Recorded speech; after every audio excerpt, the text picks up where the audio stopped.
So let me give you 5 steps to really utilizing the power of positive thinking, even though I said this is about negative thinking. And then let me show you how to use negative thinking in an assignment, how to make negative thinking something that's useful for you. So step number 1, decide to develop the habit right now, the habit of focusing on what's right in your world instead of what's wrong. The habit of focusing on what you do have instead of what you don't have in a situation. And as basic as that is, and as well as you know it, you've got to make it a habit. Because those habits form the chain of your ultimate character, of who you become and how you end up living your life. We've got to condition ourselves, because if we don't, we'll go back to the automatic state that most people live in today's society. The way to develop the habit is to go on a mental diet. I did this several years ago. As positive as I was going through unbelievable pain at the time. I'd had some major disappointments, some frustrations. I felt like I'd given it all. But what turned me around is one day I picked up this book called The 7-Day Mental Diet. It was a little tiny little booklet. And all the booklet really did was, for about 12 of the 14 pages, it challenged me to really see if I could really truly, for 7 days, live my life without one negative thought. And it kept saying throughout the book, now don't just say, yeah, I can do it, and don't just say, I'm going to do it. Think for a while before you commit to this. Don't actually commit unless you're really going to do it for 7 straight days, no matter what. It doesn't mean you don't have a negative thought. It just means that if you have a negative thought, you don't speak it. You set it aside. You forget about it. Or you replace it. If you say something negative, you go erase. What I really mean is this. Or you say, that's not what I mean. Here's what I mean is this. And you immediately focus on something good. It's not that nothing negative ever comes out. It's that you immediately do not allow yourself to hold a negative feeling, a negative thought for 7 straight days, day and night, even when it gets tough, even when somebody disappoints you, even when you get frustrated, even when you give your all and it still turns up lousy. Listen, if all I did was rant and rave on this tape and you didn't listen to anything else I said, but you took on this 7-day challenge, you can't believe what it'll do to your life. Now, I got to tell you, when I first read the book, I thought, wait a second, being positive isn't going to change my life. I got to deal with the real problems around me, those real challenges that are out there. I don't want to just be positive. Somebody says, how's it going? I go, I'm doing great. And they go, why? You go, I don't know, but I just feel good. I don't want to be that way. I want to be real. I want to be on top of things. But you know what? I thought, wait a second. I can be positive about solutions. I can still notice that there's some challenges out there without being negative about it. I can look at the challenges and say, okay, here's what's good about this. Here's how we can use this. Here's how we can turn this thing around. And continue to focus on that. So I took on the challenge for 7 days, changed my life. Now, by the way, one of the keys is you have to have 7 straight days of being absolutely positive. Not one negative thought, not one negative expression that you hold on to. Got to let go of it immediately. If you do not do this, if you're 3 days into it and you do well, and then you have a bunch of negativity, you got to start over. And you know what? After you go about 4, 5, 6 days in a row doing really well, something major negative is going to happen. How's that for some positive programming? But what it is a test to see how committed you really are. I'll tell you something, after 7 days, you feel like a different person. People around you respond to you like you're different as well. All you want to do is establish the habit of noticing what you do have instead of what you don't have. Noticing what's great about a situation versus what's not great. Focusing on solution instead of problems. That's what changes your life. Here's key number 2. Instead of judging yourself and others, decide, remember these are decisions, decide right now to become curious instead of judgmental. But remember, when you find fault in other people, when you start noticing constantly how they've wronged you, how this person is not good enough, or they're too egotistical, they're too proud, or they don't really care about people, as soon as you start judging other people, you just got to remember something. If you start judging other people, you're going to also start judging yourself intensely. If you're angry at other people, there's a very good chance you're angry at yourself as well. Maybe we need to perceive more and judge less. Maybe instead of finding fault with other people, without really thinking about what they've gone through to be where they are this day, maybe we can get really curious about what's making this person be in the state they're in, or what's the motivation behind this person's anger. For example, a lot of times we think somebody's being negative or angry or we're frustrated with them, but we never bother to find out what's really going on. I know myself, I was at a party recently and I fell prey to this. There was a woman who came to the party. Everybody behind her back was talking about how unbelievably egotistical this woman is, how negative she was. But you know what? I sat next to her at dinner time and I got a chance to really find out who she was. I got curious about her. And I began to find out about all the pain she'd been through in her life. When I realized was this woman was just barely hanging on to her life. She just needed to know that people cared, but she was so afraid of being rejected that she put out this ego because she didn't want someone to reject her, so she figured she'd reject them first. And I got a chance to really know her, and she was a wonderful person. I'll tell you something else we've got to be careful of that ties in with this, of our being judgmental. Out of our fear of having heroes in our society today, we seem to try and consume them and destroy them as quick as we can. We try to find something that's wrong with our heroes because, boy, we don't want another Jim Jones. We don't want another Jim Baker. Remember, we got to judge less, perceive more. We got to get curious. Instead of living in a society where we're so afraid, We're so afraid to believe in anything or anyone that we believe in nothing at all, and we lose our power of positive thinking. We try and protect ourselves from things we maybe not even need to protect ourselves from. Or we live in a society where we try and destroy our heroes, where we take somebody like Barbara Walters, an incredible broadcaster, a woman of incredible integrity, who gets nailed by one person in a book, and it's in every newspaper across the land, how she probably stomped on people to get where she was. That's absurd. Or Martin Luther King, after he's passed on, somebody comes back and stomps all over his career and his reputation. Is that the society we want to live in? Any person who takes glee in watching another person's pain will experience plenty of pain themselves. Remember the quote, "He who was without sin, let him cast the first stone." The bottom line is, if you go looking for brown, you're going to find it anywhere you look for it, in others or yourself.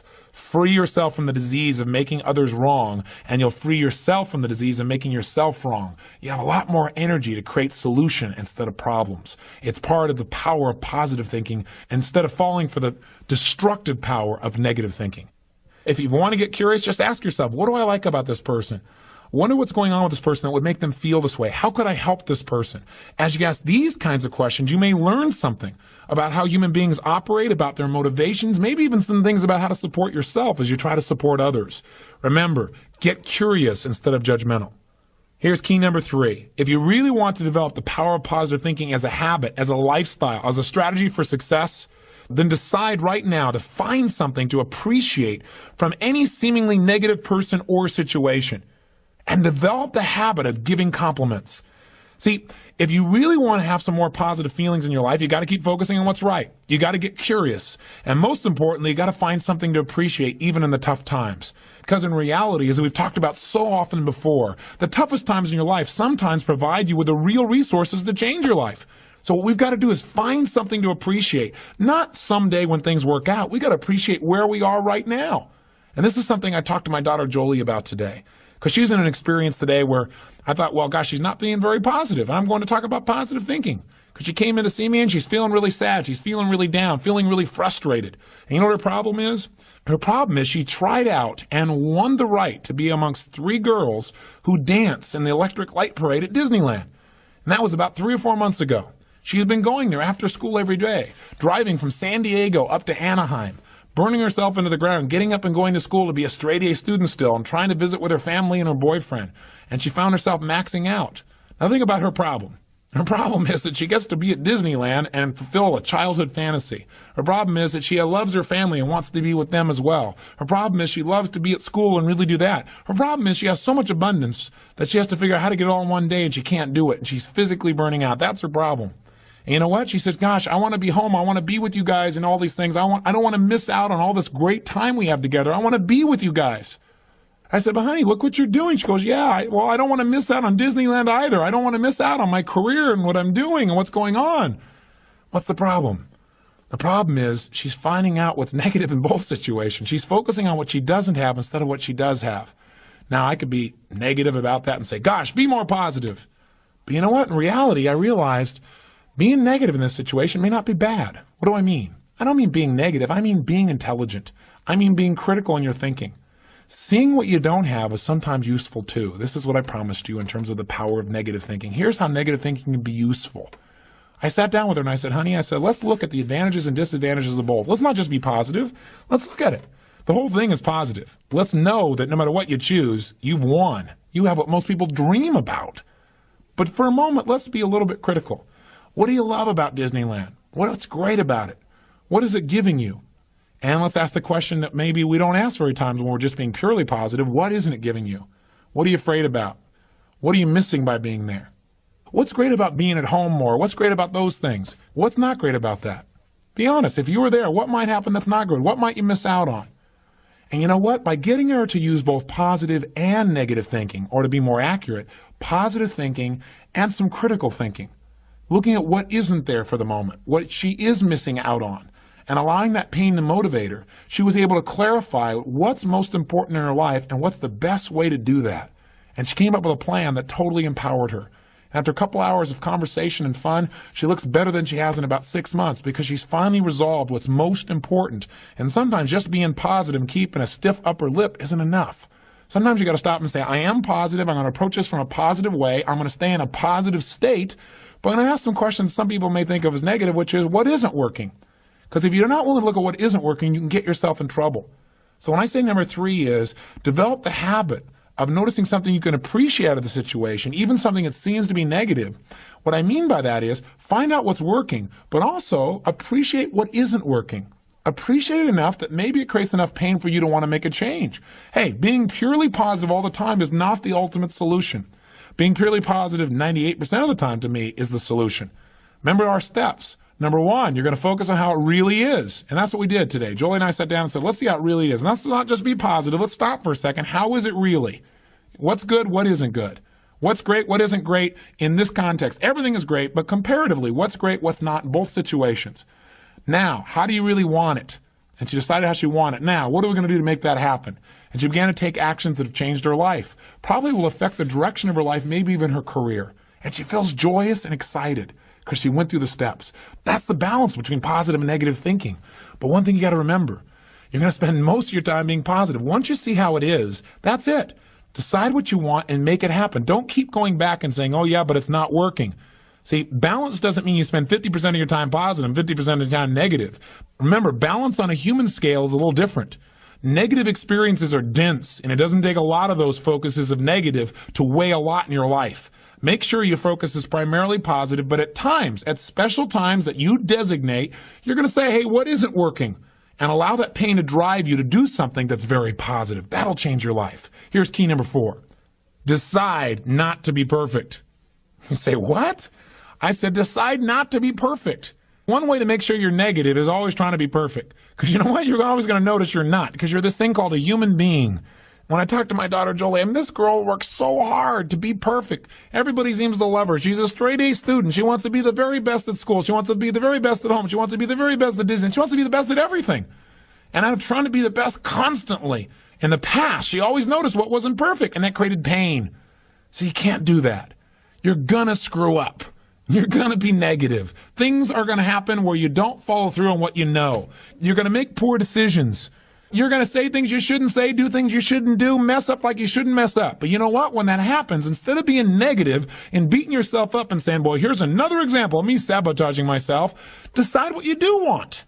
And say, I'm not perfect, but I am good. And what makes me good and what makes me great and what can make me excellent is as soon as I notice I'm not on track, I correct it and I get better. Your goal each day is to get better, not to be perfect. And that's all anyone can ask of you. If every day you really try and contribute more, be more, and do more than you were slightly the day before, that's all anybody can ask. And if you know you're going to screw up and you don't make it a catastrophe, it's easier to bounce right back up. See, the only way you fail is if you quit. But if you learn something and you expand from it and you make some new decisions that enhance your life and the people you care about, then there is no failure. Don't try to be perfect because you'll never succeed. And here's the final one, key number 5. Decide to develop the habit of using the F word, faith. Make sure that you're in the position of utilizing the tool that really positive thinking is about. Positive thinking, I've said it over and over again, really is just the power to believe. And as you believe, so is it done unto you. As you believe, so it's created. You need to make certain that you create that certainty inside yourself. And you know what? You and I both know there are going to be times when it looks grim. And the only power you really have is that power to have faith. To step forth and say, I'm going to put myself on the line. I'm going to have the courage to overcome my fears and to take action, even though it may not work out. Even though I may put out my love and it may not be reciprocated, I'm still going to put myself on the line. Because if I don't, that's the only way I can fail. See, without faith, nothing exists. And remember one more thing. No matter how bad it seems, this too will pass. That you've made it this far. You've been through tough times. Times when you didn't think you could pull it off. And you've made it. If you've made it through all the challenges of your past and your life still works, you still seem to be somewhat happy, you're still standing, as they say, then gosh darn it, you're successful. And you can make it through this too. It's the thing that'll pull you through. Faith is still the power. It's your ultimate power.